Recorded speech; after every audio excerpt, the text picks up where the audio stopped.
الحمد لله نحمده ونستعينه ونستغفره ونعوذ بالله من شرور أنفسنا من يهده الله فلا مضل له ومن يضلله فلا هادي له ونشهد أن لا إله إلا الله وحده لا شريك له وقال تعالى يا أيها الذين آمنوا قوا أنفسكم وأهليكم نارا وقودها الناس والحجارة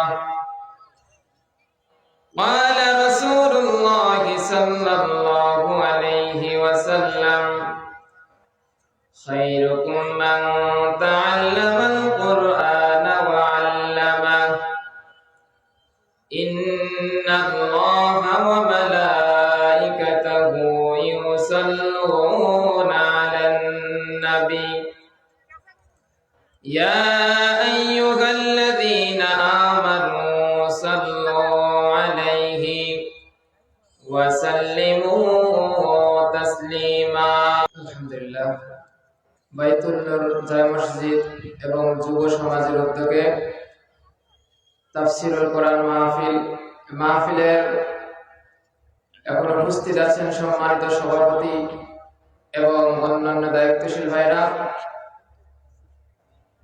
আমরা এখানে আসতে পেরে বসতে পেরে আল্লাহ তাআলার দরবারে সর্বপ্রথম শুকরিয়া আদায় করি। এক আওয়াজে এক কণ্ঠে সবাই বলে আলহামদুলিল্লাহ, আর জোরে বলে আলহামদুলিল্লাহ। যে নবী সাল্লাল্লাহু আলাইহি সাল্লামকে সৃষ্টি না করলে এই কুল কায়নাত কিছু সৃষ্টি হতো না, নদী নালা এবং আমরা সৃষ্টি হতাম না। সেই নবী সাল্লাল্লাহু আলাইহি সাল্লামের প্রতি আমরা দরুদ পাঠ করি, সকলে বলি সাল্লাল্লাহু আলাইহি ওয়াসাল্লাম। আমি যে এখানে আয়াত তেলাওয়াত করেছি ইয়া আইয়ুহাল্লাযীনা আমানু কু আনফুসাকুম ওয়া আহলিকুম নারান ওয়াকুদুহান নাস ওয়াল হিজারা। আল্লাহ পাক রব্বুল আলামিন পবিত্র কোরআনের মধ্যে ইরশাদ ফরমায়েছেন, ও মানুষ, ও আমার বান্দারা, খুব ভালো করে শুনবেন, তোমরা নিজে জাহান্নাম থেকে বাঁচো এবং তোমাদের আহাল পরিবারকেও জাহান্নামের আগুন থেকে বাঁচাও। কে বলেছেন? আমার সাথে একটু কথা বলা লাগবে। কে বলেছেন? আল্লাহ বলেন তোমরা নিজে জাহান্নামের আগুন থেকে বাঁচো এবং তোমার আহালকে জাহান্নামের আগুন থেকে বাঁচাও। আহাল হচ্ছে ও পিতা, ও মাতা, ও পিতা, তোমার আহাল হচ্ছে তোমার সন্তান। ও যুবক, ও ভাইরা আমার, যার ছোট ভাই আছে সে হচ্ছে তোমার আহাল। খুব গভীর মনোযোগ দিবেন, কারণ জাহান্নামের আগুন থেকে নিজে বাঁচলে হবে না, তোমার আহালকেও জাহান্নামের আগুন থেকে বাঁচতে হবে। যার জাহান্নামের আগুন ইন্ধন, পাথর এবং মানুষ দিয়ে শুরু হবে। এজন্য তুমি নিজে জাহান্নামের আগুন থেকে বাঁচো এবং তোমার আহালকে জাহান্নামের আগুন থেকে বাঁচাইতে হবে। তার মানে শর্ত হলো, তোমার যখন একটা বাচ্চা হবে, সুন্দর করে বাচ্চার জন্ম হওয়ার সাথে সাথে তোমাকে ডান কানে আযান দিতে হবে, বাম কানে ইকামত দিতে হবে।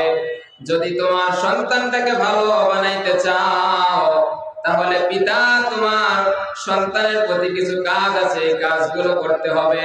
তাহলে তোমার সন্তান, তোমার আহাল পরিবার ভালো হবে, জান্নাতের মেহমান আল্লাহ তাআলা বানাই দেবে। জোরে বলি সুবহানাল্লাহ, আরো জোরে বলি সুবহানাল্লাহ। সুবহানাল্লাহ মুখ থেকে আসে না? আমি একজন কথা বলি, আপনারা এতজন কথা বলেন, সুবহানাল্লাহর আওয়াজ এত দুর্বল কেন? একবার সুবহানাল্লাহ যদি কোনো বান্দা পড়ে, একবার সুবহানাল্লাহ যদি কোনো বান্দা বলে, জান্নাতের মধ্যে এত সুন্দর একটা গাছ তৈরি হয়ে যায়। এত সুন্দর গাছ, পৃথিবীর মতো একটা গাছ ওই জান্নাতের মধ্যে তৈরি হয়ে যায়।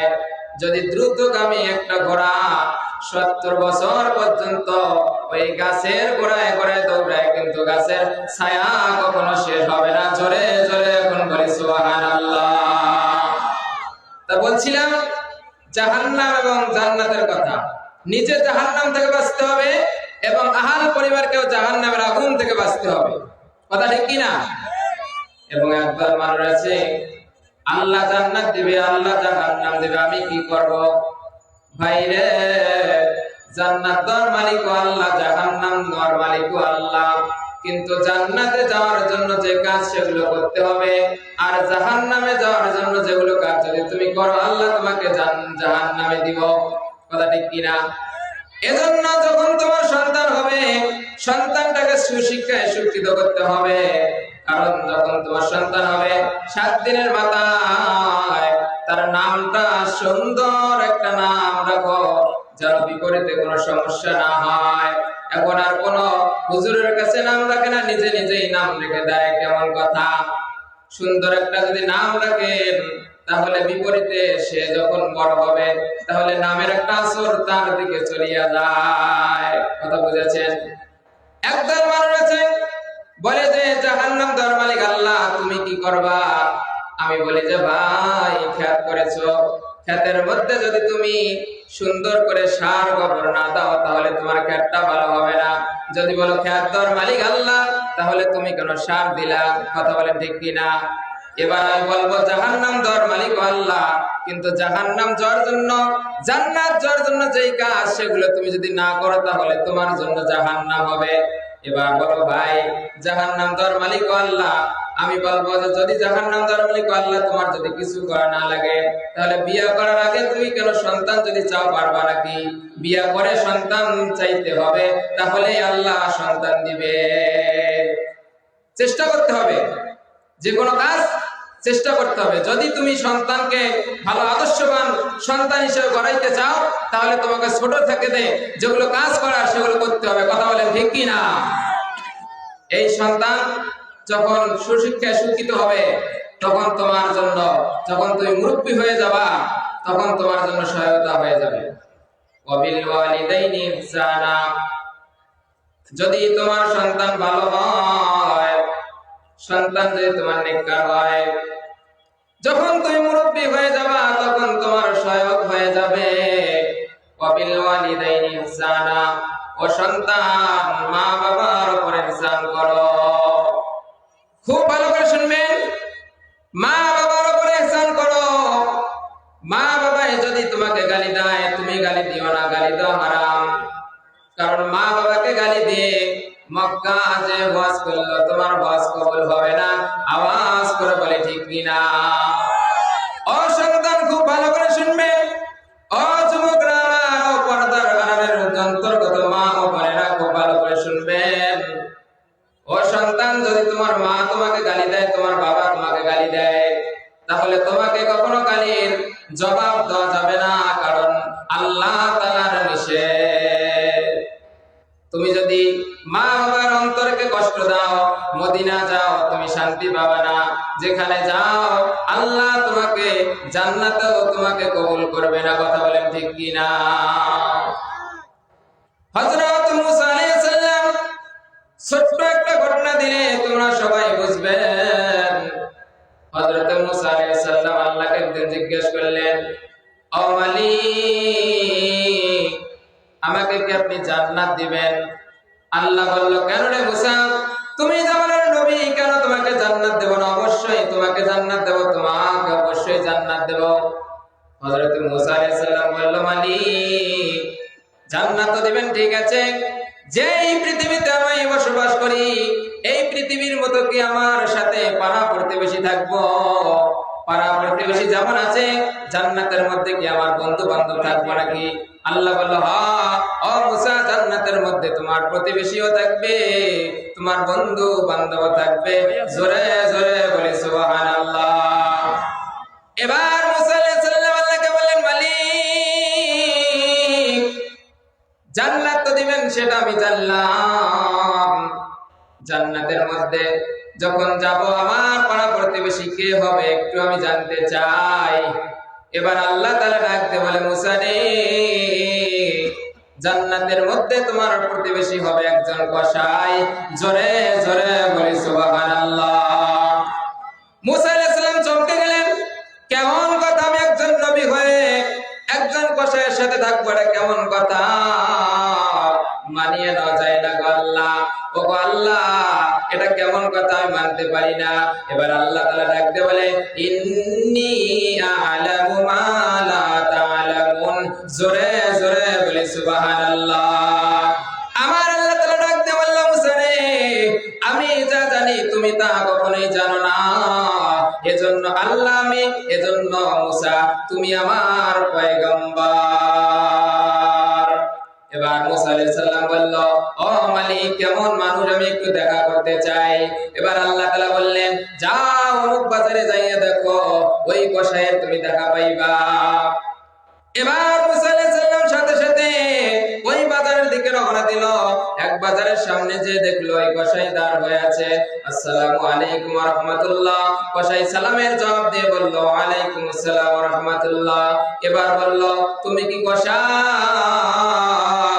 বলল, হ্যাঁ আমি কসাই। বলল, তোমার মেহমান, আমি তোমার বাড়িতে একদিন মেহমান হতে চাই। জোরে জোরে বলি সুবহানাল্লাহ। মুসা আলাইহিস সালাম বলল, ও কসাই ভাই, আমি আপনার বাড়িতে একদিন মেহমান হয়ে যেতে চাই। এবার কসাই হুজুর টাইপের দেখে তাকে সম্মান দিল। সম্মান দিয়ে বলে, হুজুর, আপনি যদি আমার বাড়িতে আসেন তাহলে আমার কপালটা খুলে যাবে। তোমার ওসিলায় আল্লাহ তাআলা আমাকে হিদায়াত দান করবে। জোরে জোরে বলে সুবহানাল্লাহ। এবার মুসা আলাইহিস সালাম যখন তার বাড়িতে গেলেন, বাড়িতে যাওয়ার পরে মুসা আলাইহিস সালামকে তার একটা কামরার মধ্যে, হুজরার মধ্যে বসায় রাখলেন। বসায় রাখার পর ওই কসাইটা সুন্দর করে গোশত রান্না করলো এবং রান্না করার পর তার মার খিদমতে লাগিয়া গেল। মার খিদমতে থাকলো, মাকে সুন্দর করে গোসল করাইয়া সুন্দর করে খানাটা নিজের হাতে খাওয়াইলো। আর মুসা আলাইহিস সালাম ঘরের ফাঁক দিয়ে, ঘরের জানলা দিয়ে সুন্দর করে তাকাইয়া তাকাইয়া থাকলো। জোরে জোরে বলি সুবহানাল্লাহ। এবার যখন দেখলো হযরত মুসা আলাইহিস সালাম তার ওই দৃশ্যটা দেখার পরে সুন্দর করে যখন তার মাকে খানিটা খাওয়াচ্ছে, ওই কসাই ভাই যখন তার মাকে খানিটা খাওয়ায়, খানিটা খাওয়ার শেষে তার মা যেন হাত তুলে আল্লাহর কাছে কি যেন বলে, আল্লাহ গো, ও আল্লাহ, আমার একটা আশা গো আল্লাহ, পৃথিবীর এই যে পয়গম্বর যে নবী আছে, মৃত্যুর পরে আমার সন্তান যেন, আমার ছেলে যেন মুসা আলাইহিস সালামের সাথে থাকতে পারে জান্নাতে। জোরে জোরে বলি সুবহানাল্লাহ। এটা তো জোরে জোরে বলেন, আস্তে আস্তে বলেছিল। মুসা আলাইহিস সালাম কিন্তু লক্ষ্য দিয়েছিল। লক্ষ্য দেওয়ার পরে যখন খানাদানা শেষ হইল, খানাদানা শেষ হওয়ার পরে মুসা আলাইহিস সালাম কসাইকে বলল, ও কসাই ভাই, এটা আপনার কি হয়? বলল, আমার মা হয়। যদি মা হয় তাহলে যদি তুমি খাওয়াইলা, খাওয়ার পরে সুন্দর করে তোমার মা হাত দুইটা উঠাইয়া কি যেন মনে মনে বলে, ও কসাই ভাই, তুমি কি আমাকে একবার বলবা? এবার কসাই ডাকতে বলে, ও ভাই, ও হুজুর, আমার মা প্রতিদিনই খাওয়ার পরে আমার জন্য দোয়া করে, আল্লাহ গো,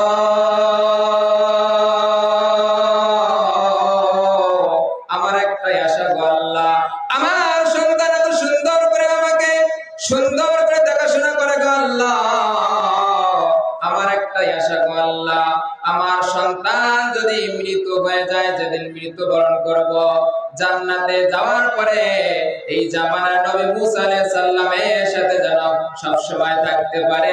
জোরে জোরে বলে সুবহানাল্লাহ। এবার মুসা আলাইহিস সালাম কথাটা শুনে চমকে গেল। এবার সাথে সাথে মুসা আলাইহিস সালাম আল্লাহর কাছে চলে যায়, বলল, আল্লাহ গো, এবার বুঝেছি এটা কিসের দোয়া।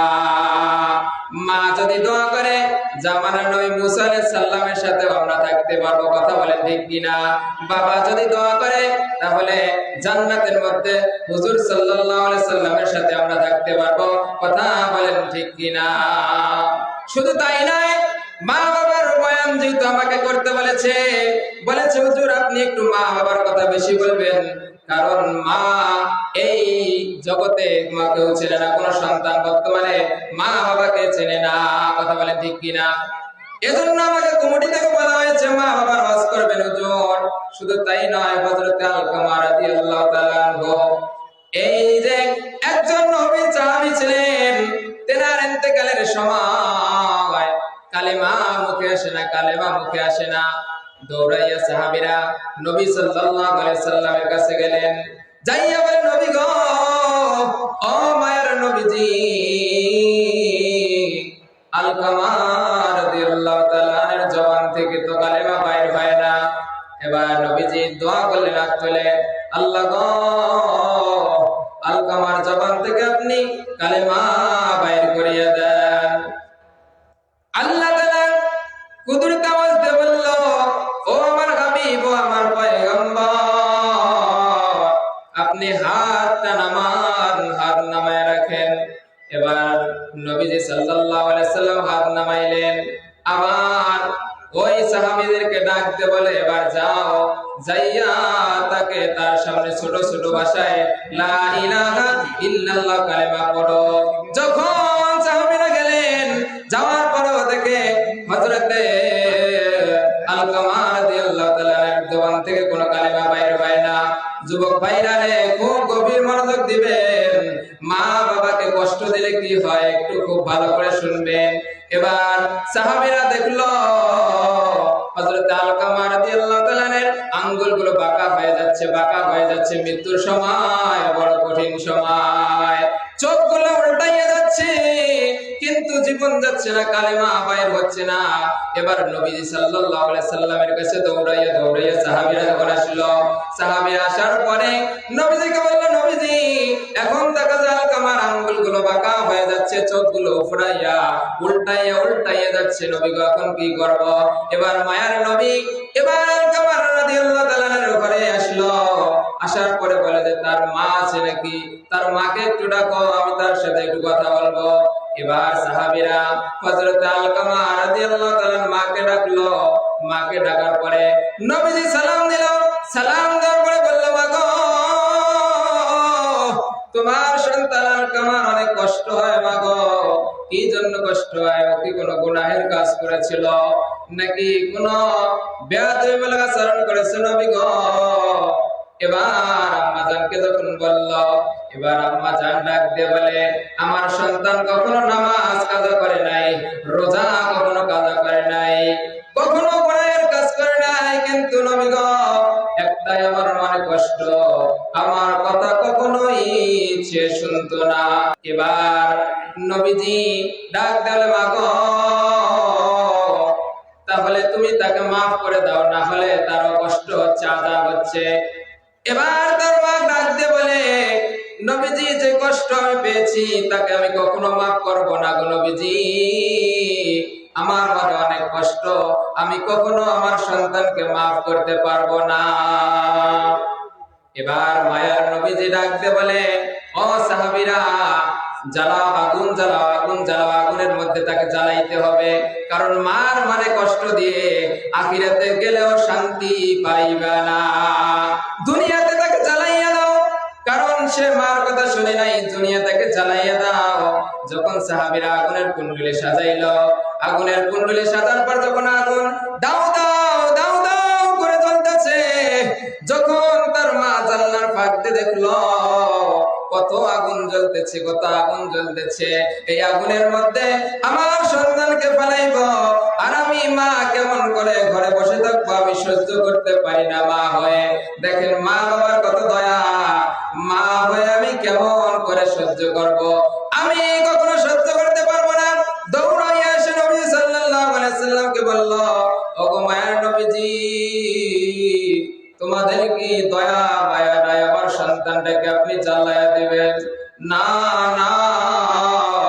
আমার সন্তানকে সন্তানকে আপনি আগুনে জ্বালাইয়েন না, আমার সন্তানকে আমি মাফ করে দিলাম, আমার সন্তানকে আপনার আগুনে জ্বালাইয়েন না। জোরে জোরে বলি সুবহানাল্লাহ।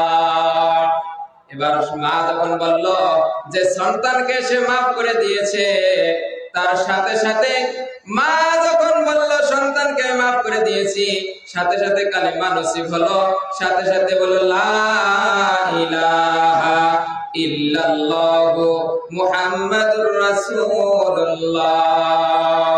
যখন আজরাইল আমাদের সামনে এসে যাবে, হপ করে যখন রূহটা বাইরে করে নিয়ে যাবে, তোমার আমার শুধু দেহটা বিছানার মধ্যে পড়িয়া রবে। যখন অন্ধকার কবরে যাবা, অন্ধকার কবরে যে হিসাব হবে, রব্বি আল্লাহ, রবের পরিচয় দাও, ধর্মের পরিচয় দাও, রহমাতুল লিল আলামিনের পরিচয় দাও। তুমি যদি পৃথিবীর মধ্যে নেককার হও, তাহলে তোমার জবান থেকে বাইর হবে রব্বি আল্লাহ, আমার রব একজন, দ্বীন ইসলাম, আমার ধর্মের নাম ইসলাম। রহমাতুল লিল আলামিনকে ডাক দিয়ে বলবে চেনো নি নবীকে? তখন যদি তুমি নবীর সুন্নাত অনুযায়ী চলো, সাথে সাথে তুমি বলবে ইনি তোমার নবী, যাকে দেখে দেখিনি কিন্তু আমার না দেখাও আমি সুন্দর করে তার সুন্নাত অনুযায়ী চলেছিলাম, ইনি তোমার নবী। যদি তুমি প্রশ্নের উত্তর দিতে না পারো, তাহলে তোমার জাহান্নাম ছাড়া কোনো উপায় হবে না। আর যদি প্রশ্নের উত্তর দিতে পারো, তাহলে তোমার জন্য জান্নাত হবে দরকার, এবং জান্নাত তোমাকে আল্লাহ তাআলা দিবেন। যখন জান্নাতের মধ্যে যাবা, এত নিয়ামত পাইবা, এত নিয়ামত, ওখানে তুমি 32 বছরের যুবক হইয়া যাবা। জোরে জোরে বলে সুবহানাল্লাহ। সামান্য কিছু কবরের কথা আমাকে বলা হয়েছে, এই জন্য একটু টাচ দিচ্ছি, খুব ভালো করে শুনবেন। যখন তুমি জান্নাতে যাবা, জান্নাতের মধ্যে গিয়ে এত সুন্দর নিয়ামত পাইবা, নিয়ামত পাওয়ার পর তুমি আল্লাহকে বলবা আল্লাহ গো আরো দাও, আরো দাও। আল্লাহ বলে মা তাশতাহি আনফুসুকুম ওয়া লাকুম ফিহা মা তাদাউন। বান্দারে, অনেক কিছু করেছো পৃথিবীর জমিনে, আমাকে ভালোবাসে অনেক কষ্ট করেছো, তাহাজ্জুদের নামাজ পড়ছিলা, ওযু বানাইয়া ফজরের সময়, যখন আসসালাতু খায়রুম মিনান নাওম, মুয়াজ্জিন সাহেব যখন বলেছিল, সাথে সাথে ঘুম থেকে উঠে তুমি আমার সিজদায় পড়ে গেছো। বান্দারে, মা তাশতাহি আনফুসুকুম ওয়া লাকুম ফিহা মা তাদাউন। এখন বলো বান্দা তোমার কি দরকার, আমি তোমাকে সব দিয়ে দেব। জোরে জোরে বলে সুবহানাল্লাহ। আল্লাহকে বলে মালিক, পৃথিবীর জমিনে আমার বন্ধু বান্ধব ছিল, মা বাবা ছিল, তারা কোথায় আমি তো দেখি না, তারা একবার দেখায়া দাও। এবার বলবে এই বন্ধুটা আমার কোথায়? আল্লাহ বলবে এই বন্ধু তোমার জাহান্নামে, কিন্তু দেখা করানো যাবে না। এবার আল্লাহ বলে মালিক, আপনি তো বলেছেন যে জান্নাতে যে আসবে সে যে চাবে তাকেই দিবে। জোরে জোরে বলে সুবহানাল্লাহ। তাহলে আমি কেন পাবো না? আল্লাহকে যখন বলল মালিক আমি আমার বন্ধুর সাথে দেখা করতে চাই, এবার যখন আল্লাহকে বলল, আল্লাহ সাথে সাথে বলল ফেরেশতারা যাও ওই জাহান্নামী ব্যক্তির সাথে তাকে দেখা করায় দাও। যখন ওই জাহান্নামীর কাছে যাবে, যখন যাওয়ার পর ফি জান্নাতি ইয়াতাসাআলুন, এবার জান্নাতি আর জাহান্নামী বন্ধুর সাথে কথা হবে, জান্নাতি আর জাহান্নামী ব্যক্তির সাথে কথা হবে। জোরে জোরে বলি সুবহানাল্লাহ। এবার যখন জান্নাতি লোকটা জাহান্নামীকে প্রশ্ন করবে, ভাই গো পৃথিবীর জমিনে একসাথে লেখাপড়া করেছিলাম, একসাথে ব্যবসা বাণিজ্য করেছিলাম, এখন আমি জাহান্নামী আর এখন আমি জান্নাতি, তুমি কেন জাহান্নামে? এবার জাহান্নামী ব্যক্তিরা বলে ভাই রে, দুনিয়ার জমিনে তুমি নামাজ পড়েছিলা, ব্যবসাও করেছিলে, স্কুলও পড়েছিলা, কলেজও পড়েছিলা, কিন্তু আমি ব্যবসা করেছিলাম, নামাজ পড়তে পারি নাই, রোজা রাখতে পারি নাই। সর্বপ্রথম যে আমাকে এই জান্নাতে দেওয়া হয়েছে তার কারণ আমি পৃথিবীর জমিনে নামাজি হতাম না, নামাজি ছিলাম না। জোরে পড়ে জোরে নাউযুবিল্লাহ। তাহলে নামাজ যে না পড়বে সেই জাহান্নামে যাবে, কারণ হাদিস শরীফে এসেছে আউয়ালু মা ইউহাসাবু বিহিল আবদু ইয়াউমাল কিয়ামাতিস সালাহ, কিয়ামতের ময়দানে সর্বপ্রথম নামাজের হিসাব হইব। এবার যখন জাহান্নামীরা যখন জাহান্নামে যে চিৎকার করবে, ইন্না জাহান্নামা কানাত মিরসাদা, নিশ্চয় জাহান্নাম তোমার জন্য উট পেতে বসা আছে। লিত্তাগিনা মাআবা, সীমা লঙ্ঘনকারীদের জন্য জাহান্নাম। লাবিতিনা ফিহা আবা, সেখানে যুগের পর যুগ থাকতে হবে। ও ভাইরা আমার, খুব ভালো করে মন দেবেন। লা ইয়াদুকুনা ফিহা বারদাও ওয়ালা শারাবা, সেখানে কোনো পানির ব্যবস্থা থাকবে না। যখন মানুষ পানি পানি বলে চিৎকার করবে, লা ইয়াদুকুনা ফিহা বারদাও ওয়ালা শারাবা ইল্লা হামিমা ওয়া গাসসাকা, যখন পানি পানি বলে চিৎকার করবে জাহান্নামে, তখন মানুষের রক্ত পুস্তাকে খাওয়ানো হবে। যখন এই রক্তটা আসে পান করবে, মালিককে ডাকবে, মালিক এইরকম পানি তো আমি চাইনি, আমার কলিজাটা ফেটে ফেটে যাচ্ছে গো আল্লাহ। এবার আমার মাওলায় ভয়ঙ্কর আওয়াজ দিয়ে বলে, জাযাও উইফাকা, বান্দারে এটা তোর কৃত কর্মের ফল। যখন দেখবে আমার মায়ের নবী দেখে সহ্য করতে পারবে না, মায়ের নবী সিজদায় পড়ে যাবে। কেমন মায়ের নবী সিজদায় পড়ে কান্না করে, মালিক গো, আমার উম্মতকে আপনি জাহান্নামে দিবেন না। জোরে জোরে বলি সুবহানাল্লাহ। আমার উম্মতকে আপনি জাহান্নামে দেন না মালিক, আমি সহ্য করতে পারবো না গো আল্লাহ। তখন আমার আল্লাহ বলবে, ও আমার হাবিব, আপনি মাথা উঠায় নেন, মাথা উঠায় নিয়ে আপনার উম্মতকে বাঁচিয়া বাঁচিয়া জান্নাতের মধ্যে নিয়ে যান। জোরে জোরে বলি সুবহানাল্লাহ। মদিনা মদিনা, নবীর প্রেম দিয়ে বলেন, মদিনা মদিনা আশিক মুমিনের ঠিকানা, বলেন না মদিনা মদিনা আশিক মুমিনের ঠিকানা। জালালউদ্দিন সুয়ুতি ৭৫ বার দেখল নবীজি, জালালউদ্দিন সুয়ুতি ৭৫ বার দেখল নবীজি। এতবার দেখিয়াও নবী, এতবার দেখিয়াও নবী, তৃপ্তি তাহার হলো না। মদিনা মদিনা আশিক মুমিনের ঠিকানা, বলে না মদিনা আশিক মুমিনের ঠিকানা। নবীর শ্রেষ্ঠ সাহাবী হযরত আবু বকর সিদ্দিক, নবীর শ্রেষ্ঠ সাহাবী হযরত আবু বকর সিদ্দিক। ভালোবেসে শুইল পাশে, ভালোবেসে শুইল পাশে, যাইয়া দেখো মদিনা মদিনা মদিনা আশিক মুমিনের ঠিকানা, বলে না মদিনা মদিনা আশিক মুমিনের ঠিকানা।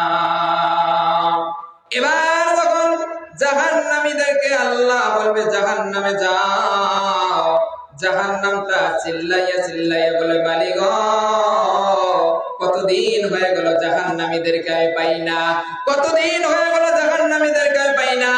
জাহান্নামীদেরকে দাও আমার পেটের মধ্যে, জাহান্নামীদেরকে দাও। যখন জাহান্নামীদেরকে দেওয়া হবে, জাহান্নামী দেখুন আল্লাহ তাআলা দিবে না।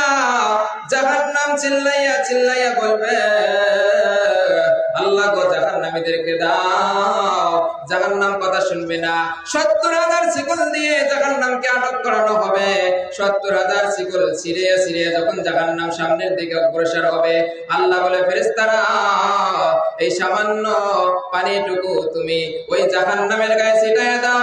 যখন ফেরেশতারা জাহান্নামের গায়ে ছিটাইয়া দেয়, তখন জাহান্নাম পিছনে যায় পিছনে যায় পিছনে যায়।